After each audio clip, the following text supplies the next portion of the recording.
Қазақстан Республикасының президенті Қасым-Жомарт Кемелұлы Тоқаев мырза, сіз өзіңіз жолдауыңызда әрбір Қазақстан Республикасының азаматының тағдыры мені алаңдатады.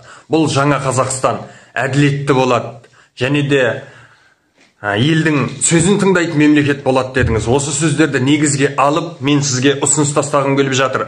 Бізге айып тағып жатқан Қазақстан Республикасының генеральный прокуроры Асылов мырза, Қазақстан Республикасының прокурорлар қызметінің басшысы Ожаров Ризабек мырза, МСОК прокуроры Тимур Қырылдақов болсын, көмекшісі Сағындықов Данияр болсын, 20 прокурор, жалпы қаңтар вақиғасы бойынша 72 прокурор жібердіңіз ғой, сол 72 прокурормен мен дебатқа өтуге дайынмын. Қазақстан Республикасының қылмыстық кодексі бойынша маған тағылып жатқан айыпты елдің алдында бақ өкілдері келсін, журналистер келсін, солардың алдында маған айыптарын тақсын. Мен соларға Қазақстан Республикасы қылмыстық кодексі бойынша өзімді ақтайтындай мүмкіндік беріңіз.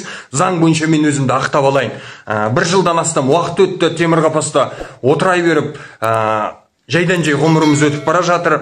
Кешегі қазақтың аталары не деді? Тірі болсам қазаққа қызмет етем деді. Біздің де қазаққа тигізетін әлі күнге дейін пайдамыз бар. Қазақтың жақсылығына жарайтын күніміз бар. Сол үшін әділетті Қазақстан болса, тыңдаушы мемлекет болса, сөзімізді ұғып, сөзімізді тыңдап, дебатқа жол ашып беріңіз. Қай-қайсысымен болса да мен өзімді ақтап алуға дайынмын.